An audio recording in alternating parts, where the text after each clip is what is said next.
Hi, I'm here with Markus Kypreos, the founder of Blackland Distillery here in Fort Worth. Thanks for having me out. Thanks for joining us. Thanks for coming into the barrel room. So we are sitting in this barrel room, which when I first walked in here was not hot. It is starting to get hot. But that's okay, it's a barrel room, it's what we're, Texas, what can we say? So y'all are relatively new. You opened in what, March of this year? March 20th. March 20th of this year. So now first thing people are going to ask is, well, how do you already have products? And we're going to touch on that. But first, why Blackland?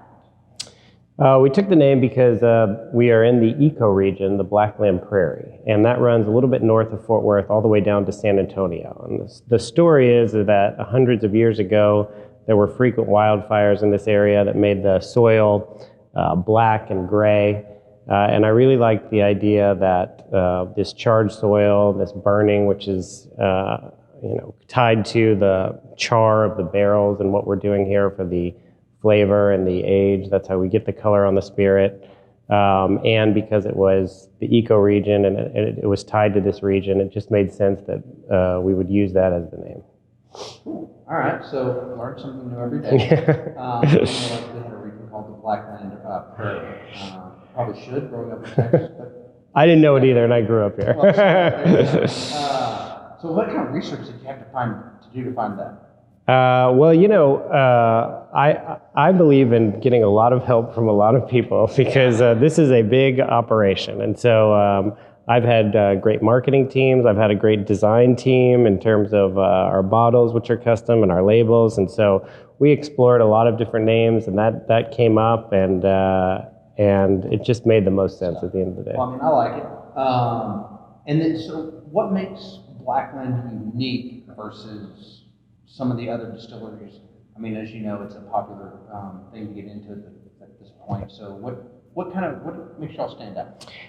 Yeah, I think there are a lot of things that we're doing differently here, but still trying to stay true to the traditions of spirit making, especially in bourbon and rye, because you don't want to, on the one hand, you don't want to mess up a great thing, right? And it's been made so well for hundreds of years. On the other hand, I went to culinary school in 2010. I have a sommelier background, and then I started going to some spirit schools. And I really am trying to use that cooking background as we make our spirits here to move forward and try and do things in an innovative way to create some different flavors, but again, still staying true to the process. But that said, we use fully automated stills here from Europe, and we can take a look at them. But what you see at the end of the day is we get a very clean, consistent product coming out on our alcohol, and then from the grain we're using. We use a few different grains here that a lot of other people are not using, which we can talk about. But my background, the process of the alcohol, the automated stills, and the grains, I think all combine to give ourselves a little bit of a distinctive nature in the market. From tasting it, I can agree. Now, talking about the grain, and you just opened March 20th, so the big question is, how do you already have the product? Sure. Well, specifically on the whiskeys, I sourced 3.5-year-old bourbon and rye from a distillery I really liked in Minnesota. And so some of these barrels here have been aging all the way back to 2016. So we're producing a blend right now. 80% is their product, 20% is our product. We started barreling last year, actually, even though we only opened in March.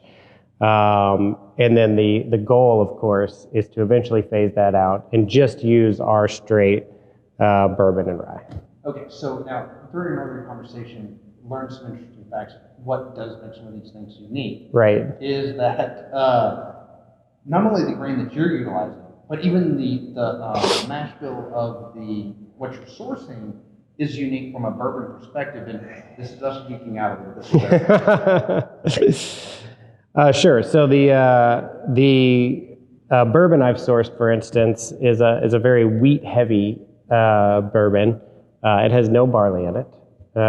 It's corn, wheat, rye mash bill. And then the rye that we've sourced is just a 100% malted rye. But then we take that a step further with our blend. And in both our bourbon and rye, we're using a grain called triticale, which not a lot of people are using. It's grown right here in North Texas. It's a cross-pollinate of rye and wheat, and I think it's a really unique flavor.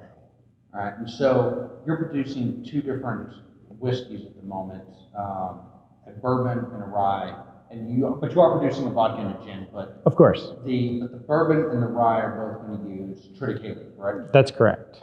And then so your bourbon, you said was what, 70% corn and 30% triticale?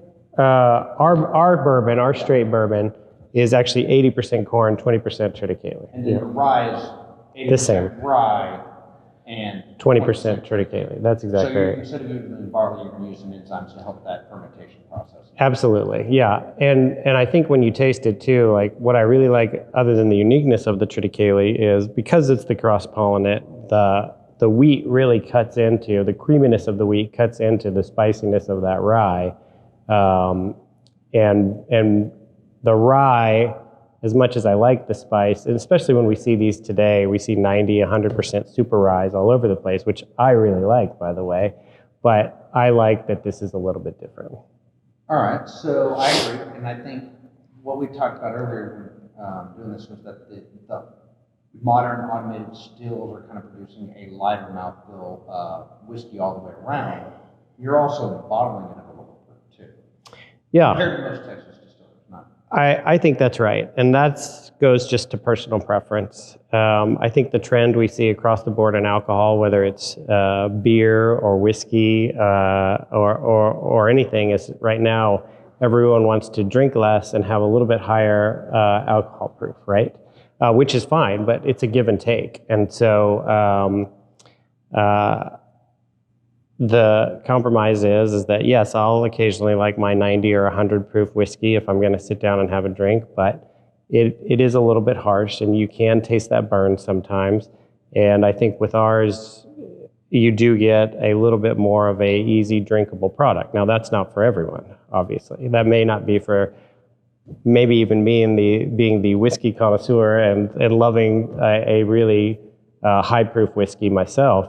But we do a really nice cocktail program here too, and I like that people can come in and have the whiskey, have our bourbon, and have our rye neat, or have it in a cocktail that way. Speaking of cocktails, if you were going to choose a whiskey cocktail to use one of yours in, what would your go-to be? Well, the irony, of course, is that our most popular cocktail here is our Old Fashioned with rye. And what we actually do is make a special cut just for that cocktail where we make it 100 proof. So you can throw out everything I just said on that. Rye Old Fashioned but it's your go-to, not the most popular. I think it's pretty good just because we make two different bitters here that we use just to set ourselves apart and differentiate it. But cocktail-wise, I know this is we have a lot of good gin cocktails here, which is against it. Otherwise, I'm drinking my bourbon and rye on ice. Fair enough. Okay. There's no wrong way to drink it. But I'm a big fan of Old Fashioned. Yeah. And I go back and forth between bourbon and rye, but me too. I do think that a higher proof does stand up better to it. So, all right, so talk to me about bourbon. Like, explain the profile of the bourbon, and we have a little bit here that we're going to sample, but, when you were talking about making this, what was it you were looking for? We already talked about the mash bill, and the proofing of it, but so kind of what were you looking for when you said, I want to make a bourbon? Well, we had two goals. One, we had, what is our straight bourbon down the line going to taste like, and will that mesh well with the current sourced bourbon that we have from Minnesota, right? And you kind of see behind you here, I don't know if you have, we have these squirrels, which are the advanced aging tanks, right? So what we did was we put all of our grains in these squirrels. We don't use them for production, but we use it to taste and kind of give an idea of where we were going. And I've always been sort of a traditionalist. I liked the barley, but this bourbon in particular, because it was so wheat heavy, which again for me is sort of a creaminess, it reminded me a little bit of the triticale in that sense, that I just thought I liked the triticale so much that that I'm going to make this as our own bourbon, and I think it will just blend well with the current high amount of wheat that's already in there. Okay, and now I mean, you get a lot of that grain. I mean, between the wheat, the rye, and the corn, it's not overly sweet. And one of the things we talked about earlier, because of the still, which, I mean, it's very light in the mouth. So it's got a nice finish that doesn't last too long, but it doesn't coat your mouth. It's not leaving a really oily finish to it. I think both the corn, which is so clean, and the lighter creaminess of the wheat, what I taste after that is I can really taste the rye on the end. Like I can taste the spiciness to come through, even though there's not a lot of rye. There's not a ton of rye in there. No, it's got a nice, you do get that kind of peppery rye finish on the end. But it's quite approachable due to the lightness of the mouthfeel of it. It's not overpowering. It's definitely something you can drink on a nice summer day. Thanks. Yeah, all right. Yeah. And then the rye is just a touch different. Obviously, because it's more rye focused. And now the rye that you're getting from the source is, it's not using any barley either. No, it's 100% malted rye. Yeah. And so it's definitely, it's still light in the mouthfeel, but the rye, because of the rye is malted, it's not overpowering, it's not real spicy. It just gives you just enough of that rye flavor to let you know what you're drinking. So, I mean, I agree. I mean, I think the lighter proof, the lighter mouthfeel of it is something that is a little bit unique, and I think that the modern stills are fun. I will tell you, walking in and seeing those, I was like, oh, okay, this is what modern technology is, right? I mean, it was and you have them ranging from a 1 gallon. Correct. Up to how big was the 500 gallon. The 500 gallon. Okay. Yeah, So, yeah. I mean, there's a range of these things that are just like, I'm like, ooh, I really want the 1 gallon.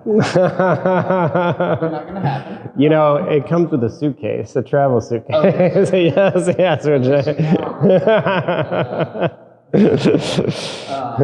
The stuff that y'all are putting back now, y'all are doing that grain glass here. Y'all are mashing it here, and I saw the mash tun and all that stuff. So that is something that y'all are putting back. And you said you're putting back 20 barrels a week or something like that? A month. Yes, that's okay. We're doing about 20, 30 gallon barrels a month right now. We'll see if that's appropriate. That's always the hard part of this business too. Is that the right amount? Is that not enough? Is that too much? But, yeah. You just got to let it age and do its thing. Correct. But what you currently have out is the blend of your stuff plus the source stuff. Correct. So now y'all are in Fort Worth. Well, where at in Fort Worth? In DFW. So you can give somebody they were trying to find you. What's an approximate? You're close to Sundance Square. Our location here at the distillery. Yeah, so we're in the Foundry District. We're just west of downtown. We're behind Montgomery Plaza. Everyone in Fort Worth knows Montgomery Plaza. We're right behind the Target on Montgomery Plaza, next to Doc's Records. It's actually a little bit hard to find us, but we say once you're inside the door, then you're rewarded with a really intimate, sophisticated tasting room and a great cocktail. I would agree. The tasting room is really cool. It's very intimate, kind of speakeasy-esque. And then, so where y'all are not distributed yet? We just signed our distribution agreement. We're about to roll out into Specs, Total Wine, Goody Goody, and then hopefully a bunch of bars and restaurants after that. And that's going to be in the Fort Worth area. Dallas, Fort Worth. And then so when do you have an anticipation time when you're going to be able to expand that? We'll hopefully be in all the liquor stores this August, and then look to expand that in the fall. All right, and then what's the y'all on social media? We are.